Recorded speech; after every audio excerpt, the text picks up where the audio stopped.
Kalau tidak kerana bintang, tak akan bulan kelihatan tinggi. Kalau tidak kerana pidato, tak akan saya berdiri di sini. Bismillahirrahmanirrahim. Assalamualaikum warahmatullahi wabarakatuh. Yang saya hormati Tuan Pengerusi Majlis, barisan panel penghakiman penuh berkarisma, penjaga masa yang setia dengan detiknya, guru-guru seterusnya, rakan-rakan yang celik akal minda dan penerus wadah tonggak negara. Bahasa Melayu, citra bangsa berdaulat. Itulah tajuk pidato yang bakal saya kupas satu persatu pada hari ini. Bahasa sangat luas pengertiannya.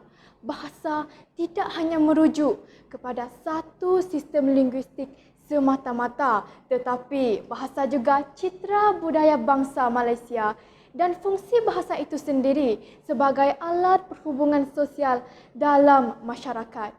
Menurut Pendeta Bahasa Za'ba, bahasa merupakan citra masyarakat, budaya, akal budi, jiwa atau roh sesuatu bangsa. Keintelektualan dan tamadun bangsa membuktikan peranan terbesar bahasa sesuatu bangsa. Melalui bahasa, orang dapat mengenal sesuatu bangsa atau petunjuk kepada sesuatu kebudayaan. Sebagai warga Malaysia, kita seharusnya menghayati dan menghargai bahasa kebangsaan sebagai jiwa bangsa kita dan citra jati diri kita. Sesungguhnya, jiwa sesuatu bangsa itu dapat dilihat pada bahasanya. Pada bahasa itulah tergambar etos atau semangat kita sebagai satu bangsa dalam satu lingkungan tanah air yang dipunyai secara bersama. Sidang hadirin yang saya hormati, bicara saya yang pertama. Bahasa Melayu merupakan wasilah terpenting dalam menyatupadukan bangsa Malaysia. Sesungguhnya apa yang termaktub dalam perkara 152 yang menyediakan peruntukan-peruntukan yang berkaitan dengan bahasa Melayu sebagai bahasa kebangsaan. Bahasa Melayu diangkat sebagai bahasa rasmi kebangsaan dalam Perlembagaan Persekutuan Tanah Melayu yang Merdeka.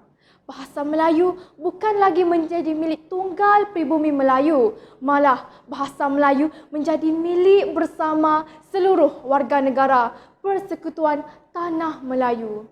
Justeru, nilai murni mendaulatkan bahasa Melayu dapat menyatupadukan kaum-kaum yang terdiri daripada kaum Melayu, Cina, India dan lain-lain di bawah satu bahasa.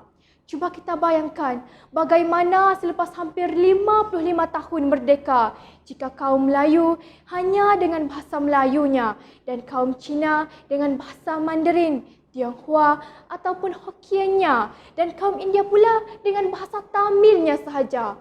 Maka bagaimanakah kewujudan bangsa Malaysia dapat direalisasikan? Justeru, jika seluruh rakyat Malaysia tanpa mengira perbezaan asal-usul mendaulatkan bahasa Melayu sebagai bahasa kebangsaan, maka akan terzahirlah citra dan kepribadian kita sebagai satu bangsa.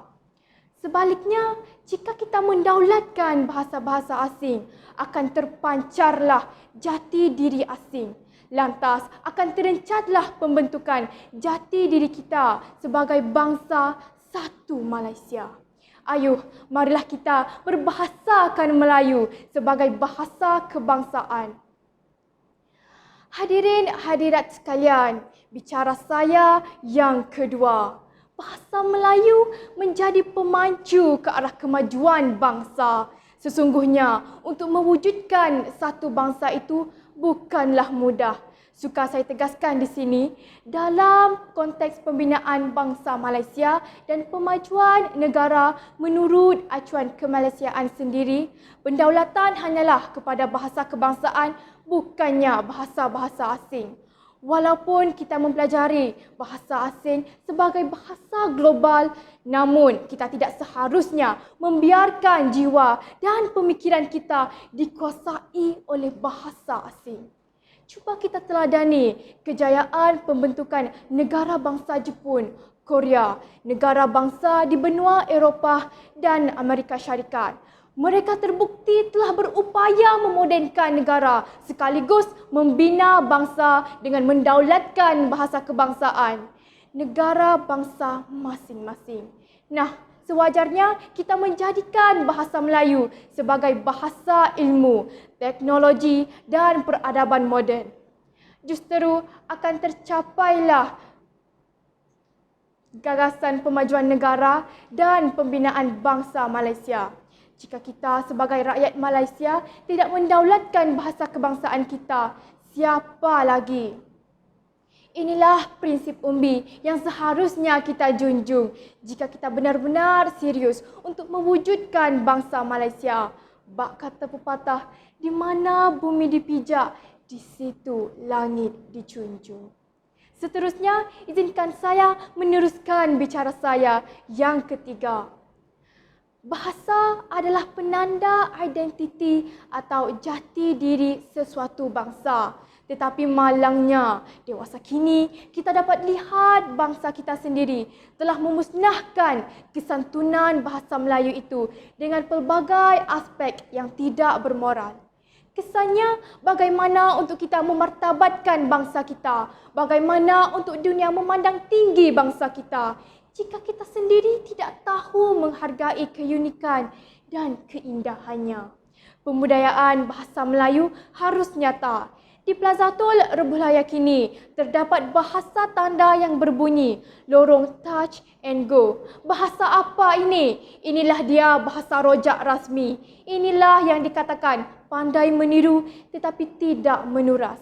Inilah juga kerja yang memalukan bangsa. Kenapa tidak dipakai sahaja istilah lorong pacu segera?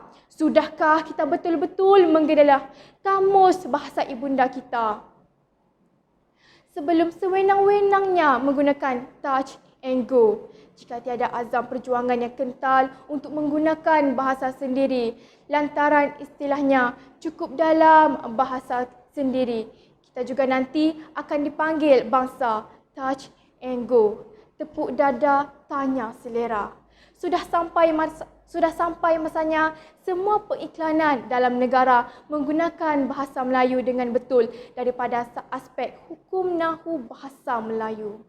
Penggunaan bahasa Melayu yang diselangi perkataan dan nilai bahasa asing secara melulu tidak akan membawa kita ke mana-mana. Yang penting ialah kita mesti terus memupuk rumpun yang ada dan memperkayakannya dengan bimbingan, hala tuju dan apresiasi bahasa Melayu yang berterusan.